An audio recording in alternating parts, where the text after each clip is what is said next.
Muito bom dia, legião de empreendedores obstinados, empreendedores que não se limitam aos padrões, viu? O programa Visão e Negócios, lições de empreendedorismo aqui na Record News, está no ar. E hoje eu quero te fazer um desafio.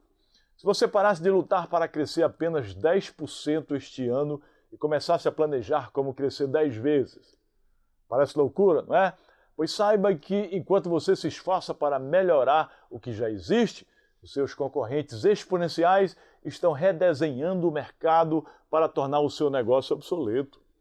A diferença entre o sucesso modesto e o domínio global não está no seu esforço, mas no tamanho da sua visão.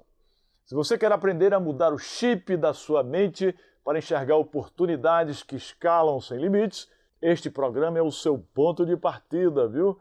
Começando agora a Visão e Negócios na Record News.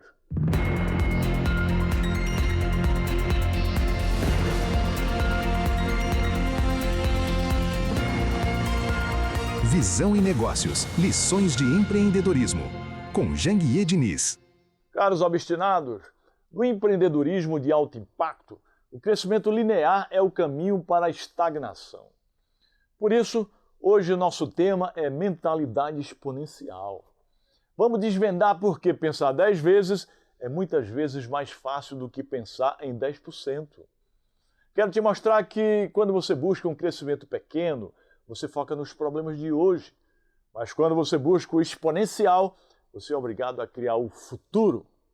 Ao longo do programa, vamos entender como a tecnologia e a desmaterialização de processos permite que empresas minúsculas alcancem bilhões de pessoas em tempo recorde. E fique ligado, viu? No encerramento do programa, eu trago um insight e uma dica prática para você identificar qual parte do seu negócio pode ser a sua alavanca para o crescimento infinito. E para elevar o nosso patamar, vamos com o quadro Empreendedores Obstinados. Coloca aí.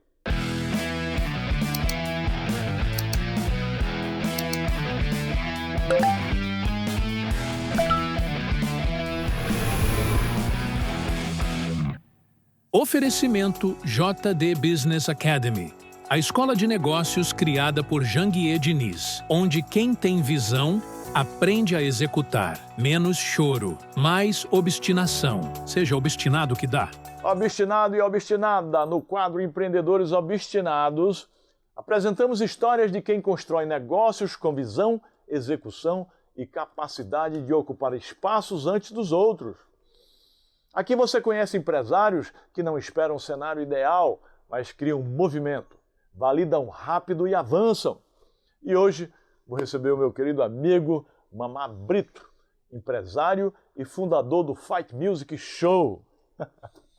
Um projeto que conecta entretenimento, influência e negócio em um formato que rompe com os modelos tradicionais.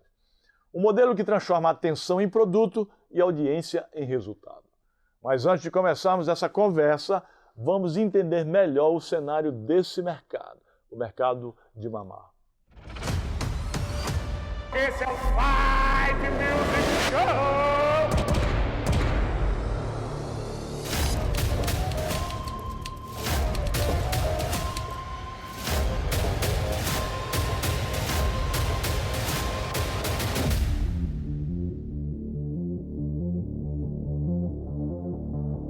Quem quer ver porrada?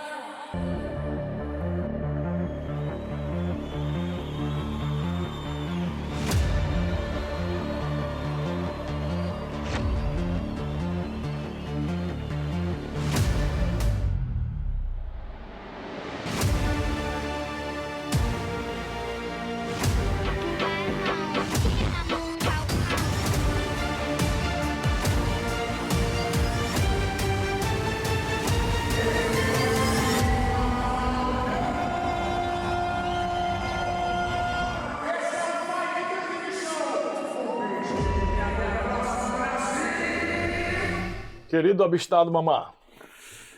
Seja obstinado que dá.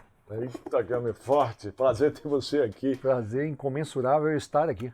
Para começar, Mamá, conta pra gente aí como foi sua trajetória, né, até chegar nesse momento e em que ponto você decidiu sair do bastidor e construir algo próprio aí, esse negócio grandioso aí de entretenimento? De lutas e entretenimento, né? Eu vim lá da Bahia há muito tempo atrás para estudar em Curitiba. Vim para estudar técnica e mecânica, depois fui fazer engenharia mecânica. Só que nesse meio tempo, o meu primo começou a crescer muito nas artes marciais. Então, um movimento que a gente fazia de brigas de rua, que era o Vale seu Tudo, primo? Rodrigo Minotauro. Minotauro. Rodrigo Minotauro e Não é Rogério fraco Minotauro. não, hein? Então, o que aconteceu na minha trajetória como empreendedor, né? O Rodrigo começou a crescer demais no Vale Tudo. Então, quando ele foi para o Japão, que virou uma arte marcial mesmo, aí mudou para o MMA, que é a mistura de artes marciais, e começou a ficar muito grande. E eu tinha academia em Curitiba, e eu tinha o escritório de projetos mecânicos também, que eu prestava serviço para a Renault lá de Curitiba. Só que eu comecei a viajar demais com o Rodrigo para cuidar da carreira dele. Você era o empresário de Sim, Rodrigo? do Rodrigo. Eu cuidava de todos os patrocínios, das negociações. E aí vocês chegaram a morar onde? Rio de Janeiro. Mas e no exterior? Não, só no começo que o Rodrigo morou nos Estados Unidos, fez algumas lutas, depois ele voltou. Mas e o Japão? Ele não morou no Japão? Não, a gente ia para o Japão a cada 2 meses. Para lutar. Naquele tempo era muito iniciante, entendeu? Não eram muitas equipes que tinham. Então a gente tinha a Brasília Top Team. E mesmo assim eu morava em Curitiba. E lá tinha outra equipe chamada Shootbox. E tem um episódio muito interessante nesse meio de lutas, que quando o Anderson parou de lutar no Japão, ele foi proibido de lutar no Japão, ele abriu um lavacar. Mas por que ele foi proibido de lutar no Japão? Porque a equipe dele o proibiu de lutar no Japão. A equipe dele, não foi o Japão que proibiu, não. O Japão. Ele tinha uma equipe chamada Shootbox, tinha a equipe da Brasília Top Team, que é do Minotauro. E eu morava em Curitiba, com esse pessoal da Shootbox também morava lá. E daí eu convenci o Anderson a ele ser sparring do Minotauro no Rio de Janeiro para voltar a lutar. E quando a gente foi fazer o projeto com o UFC, a gente empurrou o Anderson junto. Então o Anderson abriu um lavacar. O Anderson chegou a trabalhar com você também no início, não? No começo, no começo, mas aí eu peguei o contrato dele e dei pro Joinha, né, que o meu foco era o Minotauro, eu trazia gente para trabalhar com o Minotauro. Então você deixou de ser... Deixei de ser empresário de um campeão... Alguns passaram pelas minhas mãos. Foi mesmo? Mas Quem, por exemplo? Quem? Não vamos citar nomes, mas vocês já sabem deles. Mas eu fazia muito isso em prol de ajudar a carreira do meu primo, né, que a gente precisava de gente para treinar e tal. E também tinha um movimento que a gente nunca imaginou que o MMA ia virar o que virou. Porque se você for parar para pensar, o UFC era um esporte pequeno, era uma organização pequena, que era de um Gracie, que daí o Dana White comprou com o dinheiro dos irmãos Fertitta, eles injetaram 70 milhões de dólares, aí o negócio virou exponencial, mas teve essa injeção de dinheiro para ela crescer novamente. E hoje, quem é o dono do MMA? O MMA é o UFC, é o maior do mundo. O MMA é o UFC. É uma empresa? É uma empresa. De investidores ou é pessoa física? Como é que vocês conhecem? Não? Eu sei que tem uns chineses, eles têm um equity entre chineses, árabes e os irmãos Fertitta, eu acho que já saíram da operação, entendeu? O Dana White tem uma participação pequena, entendeu? Mas ele é o CEO da operação. Mas é uma empresa gigantesca. Muito bem, Mamá. Você trabalhou, né? Estava dizendo aí, com atletas de alto rendimento, né? Em ambiente de pressão e performance também, né? De alta performance. Aí eu te pergunto, na prática, o que esse cenário te ensinou sobre comportamento e tomada de decisão? Então, eu sempre tive que tomar decisões rápidas e eficazes, porque eu criei um modelo de negócio disruptivo, né? Eu tinha como base o UFC. O UFC criou um modelo de negócio e dominou o mercado. Eu falei, quero fazer a mesma coisa, só que de uma maneira diferente. O princípio da inovação. Aí eu criei eu idealizei, depois de um período viajando países para fazer artes marciais, junto com o Minotauro, gravando programas de artes marciais, eu idealizei o Fight Music Show, que seria um evento que teria luz, cor, música e audiência. E como que eu ia trazer audiência? Eu ia trazer através de artistas. Então, qual que era o meu desafio? Convencer o artista a treinar a luta para sair na porrada com outro cara. E qual foi o insight que você teve para criar esse Fight Music Show? O que fez você criar ele? Então, eu viajava o mundo gravando programas de artes marciais. A gente foi para a Rússia gravar sambo, Coreia do Sul gravamos taekwondo, Tóquio, Osaka, judô, a ilha de Okinawa, karatê, wrestling nos Estados Unidos, Krav Maga em Israel. E quando nós passamos na Tailândia, eu vi um evento de lutas de Muay Thai com muita luz e cor. E eu já tinha falado pro Minotauro uma vez dentro da Green Valley. Eu falei, eu vou fazer um evento que tenha música e som, porque tá faltando alguma coisa. Isso aqui só tem um público de masculino de luta, tá faltando diversão. E eu já tinha essa ideia na cabeça. Então foi uma construção a partir de anos. E quando chegou, quando eu passei em Dubai, tinha um amigo meu, um grego chamado Toli Macris, que eles estavam fazendo um evento de luta chamado Social Knockout, que seriam lutas de youtubers contra tiktokers. Knockout. Eu fui no evento e falei, as lutas estão horríveis, porque você não tem background de luta. Vou fazer a mesma coisa de uma maneira diferente. Vou treinar os artistas. Aí cheguei no Brasil, eu vi um boato que o Whindersson Nunes, que estava treinando boxe devido à depressão.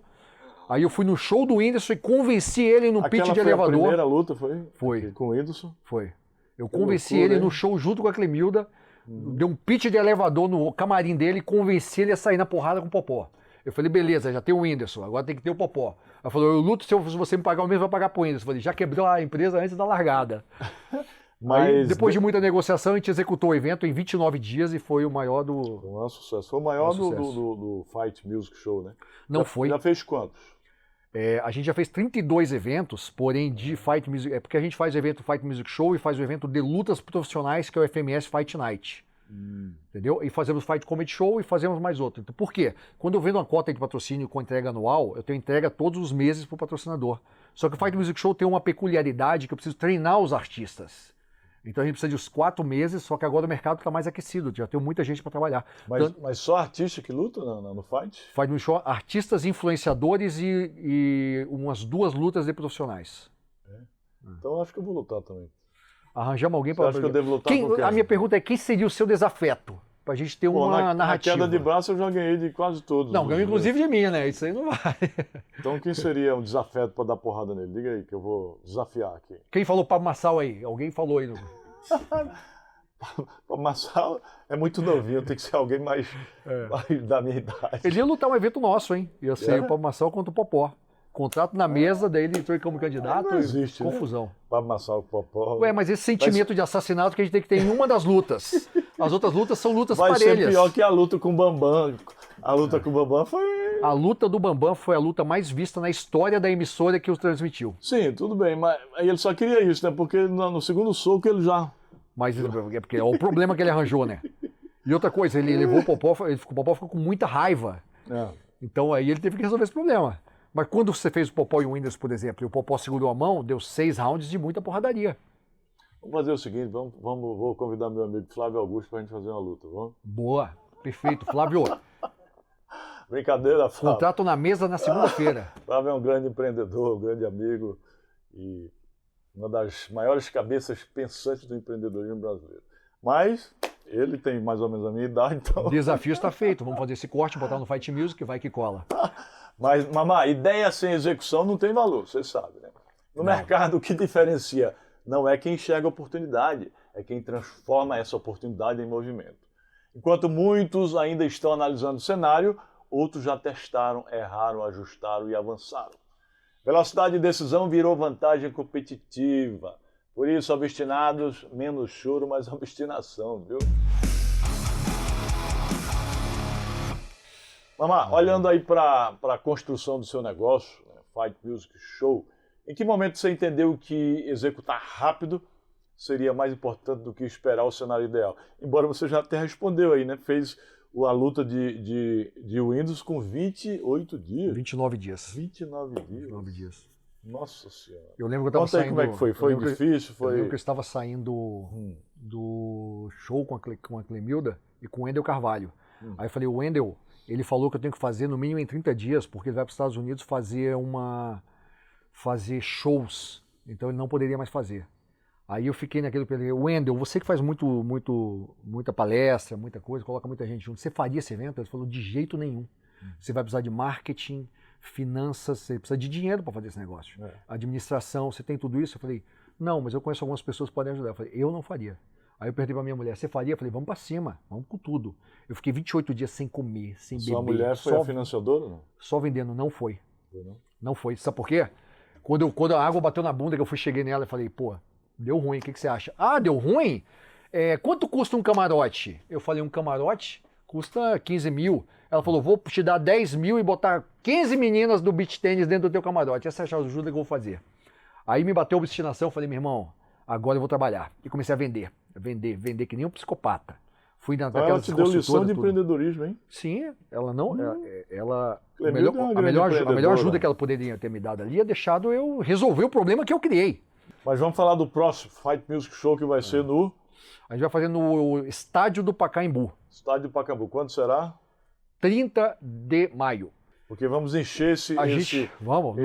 Previsão aí. de 20 mil pessoas e no entorno do ringue são camarotes, mesas, sofás. Inclusive tem um camarote do MBN que vai todos os seus mentorandos lá, em todo evento. Inclusive você, né? Eles vão, inclusive eu sou mentorando do professor.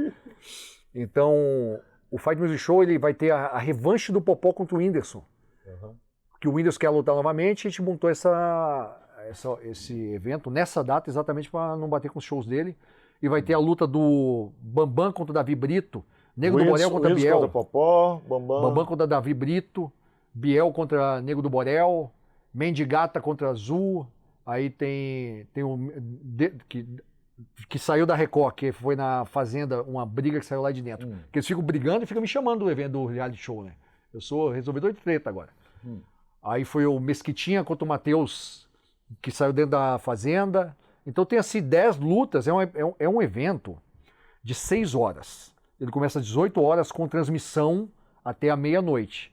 E 2 dias antes a gente vai no Mercado Municipal de São Paulo, faz o aquecimento, que é o treino aberto. Um dia antes a gente faz a pesagem encarada. Ao ar livre lá com o povo? Ao ar livre, com palco, filmando, público. Tal. Sim, com transmissão. Então, tipo assim, antes do evento, a gente tem 3 aquecimentos, que é a coletiva de imprensa, que a gente fez há 2 semanas atrás, e tem mais esses 2 aquecimentos e tem isso. Então, quando eu faço a entrega para o patrocinador, eu não faço somente branding, eu faço o possível para que ele tenha conversão em vendas. Porque esses eventos, eu sou o mestre de cerimônias. Então, eu faço QR Code na tela, eu faço tudo que o cara converta também. Então, uma série de pré-eventos que a gente entrega para o evento principal. O tema de hoje do nosso programa é mentalidade exponencial. Pensar 10 vezes ao invés de pensar apenas 10%. Eu quero trazer isso para a prática, viu? Na sua visão, obstinado, o que muda na forma de pensar de quem decide jogar em outro nível, né? Pensar grande, né? E no final do programa, obstinados, eu volto com um insight especial, viu? Sobre esse tema para quem está nos assistindo. Então, você tem mentalidade exponencial, né? Você acha melhor pensar grande ou pensar pequeno? Nos dias de hoje, com a velocidade que tem a concorrência, a internet, se a gente não pensar grande, a gente morre no meio do caminho. Então, o que eu, por exemplo, eu criei um ecossistema no Fight Music Show. Inclusive, eu criei um ecossistema para fazer eventos no exterior. Que a gente pega os influenciadores que treinam aqui contra os influenciadores de lá.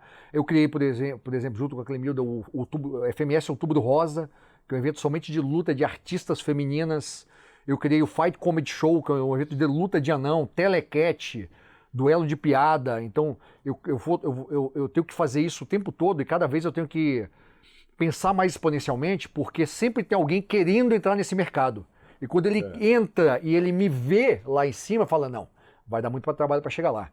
Então, por que você vai fazer agora no estádio de futebol? Eu falei, porque eu penso exponencial. Se eu sei botar 15 mil pessoas no estádio do Atlético Paranaense, quanto você acha que eu coloco aqui em São Paulo? Mas, qual que é... 30 mil pessoas. Uns 30 mil. Mas qual que é a grande dor que as pessoas não querem passar? O medo de errar. O medo de errar. E eu não tenho medo de errar. Dói. Às vezes eu tenho que implantar cabelo, porque... Você aprende no erro, né? O erro tem que ser os nossos maiores professores. Mas me diga uma coisa, você fez o Código Secreto da Empresa, né? O meu programa de escalabilidade empresarial. Sensacional. O que representou para você?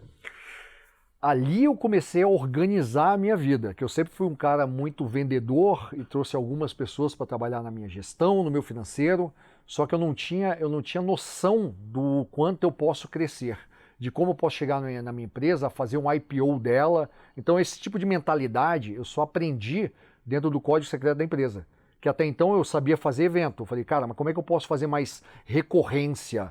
Como é que eu posso dar um pitch de vendas para alguém que possa injetar mais dinheiro para o negócio ficar cada vez maior, fazer mais eventos? E isso aí foi um aprendizado que eu tive no Código Secreto da Empresa. Então eu sou muito grato por aquele conteúdo muito relevante. Se fosse vocês, eu faria. E de lá você foi para o Billion Business Network, né? Não resisti. Billion Business Network, que é a nossa mentoria de alta performance empresarial. Até hoje você está lá, está na segunda turma. O que está representando o Billion Business Network na sua vida também? Qual que é o diferencial que eu vi dessa mentoria em relação às outras? Você tem como background o Janguier, que teve um resultado gigante e ele já passou por todas as etapas.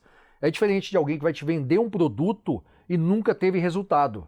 Então, o Million Business ancorado nos resultados que o Janguier teve, para mim foi sensacional. Eu mando toda a minha equipe treinar. Na sua ótica, qual é o principal bloqueio que impede as pessoas de sair do plano do pensamento e entrar em ação? O que é que trava as pessoas? Cara, medo de errar, medo do que os outros vão dizer, medo da opinião alheia, medo de hater. Então, é um negócio que eu tive que trabalhar muito isso em atletas, né? Que quando eu era... O medo é a emoção negativa mais nefasta do ser humano. E está inerente ao ser humano, né? Então a gente tem que trabalhar isso. E quando eu trabalhava com atletas de alta performance, Minotauro e tal, eu até trabalhava como coach mental deles. Porque o atleta, ele não perdia pela falta de capacidade, perdia porque estava brigado com a namorada. Então ele chegava com a mentalidade destruída. Eu já vi isso algumas vezes, tá? De lutas de milhões. Então eu trabalhei muito com eles essa parte de ressignificar alguns casos do passado que trazia esse medo à tona. Então um conselho que eu dou para um empreendedor que ainda passa por muito medo é ele trabalhar isso, né? Ele saber na essência dele por que ele está tendo esse tipo de medo e resolver, porque não tem jeito. Se a gente não testar e errar e resolver rápido, a gente não vai evoluir. E quem não está crescendo, está morrendo, como diz o professor. E para finalizar, Mamá, quais são os próximos passos do Fight Music Show? Deixa a mensagem final aí. Fight Music Show está na sua fase mais exponencial a partir deste ano. Só estamos trabalhando para o segundo semestre, que a gente vai fazer a FMS Brasília no Nilson Neves. Aí junto com a Clemilda, que é minha mentora, desde tudo que eu faço hoje, eu aprendi muito com a Clemilda, porque eu era um cara muito para frente, mas ela que me deu um alicerce para eu ela que realmente você. Para deixar de ser um empreendedor e ser um empresário de verdade. Então, depois a gente vai fazer o FMS Outubro Rosa, que é um que a Clemilda está monitorando, né? Ela que está tocando, ciceroniana a operação. E aí a gente vai partir para o internacional, que eu quero fazer Argentina, Dubai e Portugal em 2027. Então, a partir de agora, eu tenho equipes lá, amigos lá que estão treinando os influenciadores para o ano que vem a gente começar a executar. Eu vou com você. Obrigado, Obstinado. E se for de moto ainda? Vamos de moto. Melhor ainda. E você que está nos acompanhando, continue conosco, porque na sequência eu volto com um insight especial sobre o tema central de hoje, viu? Seja obstinado que dá.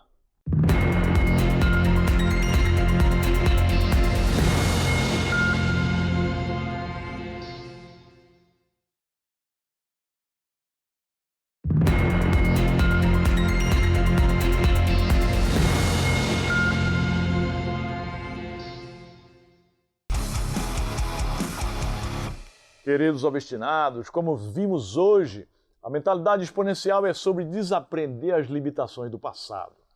O mundo não é mais geográfico, ele é digital e conectado. Se o seu negócio depende apenas de mais horas de trabalho ou de mais funcionários para crescer, você ainda está no modelo linear. O segredo da escala está em usar plataformas, dados e tecnologia para que o seu valor cresça enquanto o seu custo marginal se aproxima de zero. Não tenha medo de metas que parecem possíveis.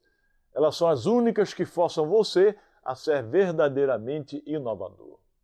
E uma dica prática, viu? Aplique o exercício do cenário 10 vezes. Reúna sua equipe e pergunte: se fôssemos obrigados a atender 10 vezes mais clientes amanhã, sem contratar ninguém e sem aumentar o espaço físico, o que teríamos que mudar radicalmente? Essa pergunta vai expor todos os gargalos da sua operação que impedem o seu crescimento. Muitas vezes, a solução não é fazer melhor, mas fazer de um jeito totalmente diferente.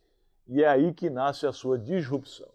Porque inovação é fazer a mesma coisa de forma diferente, não é mesmo? Não tenha medo de sonhar grande demais. A evolução do seu negócio é diretamente proporcional ao tamanho do seu desafio, do desafio que você se propõe a resolver. Pense grande, quebre padrões e multiplique o seu impacto. E o programa Visão e Negócios na Record News, Lições de Empreendedorismo, fica por aqui. Até breve, firme o passo, pega o ritmo, seja obstinado que dá.